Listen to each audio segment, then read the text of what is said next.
What's going on, people? Welcome back to the Jamaican Alpha Space. Blessing to you, blessing to your family. Leave a like, subscribe. Shout out to everyone who has subscribed. If you have not done so, go and subscribe because there are a lot of things coming. Alright, so we went over the lesson about the Jamaican word for greedy, and that is craven, right? But there's another word for craven, right?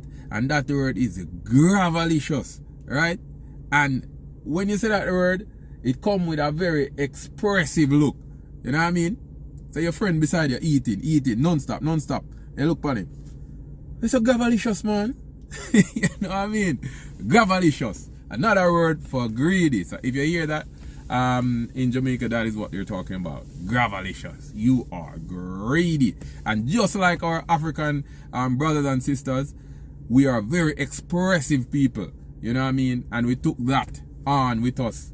Even though we are Jamaicans as well, right? And you will see that being expressed in our language. So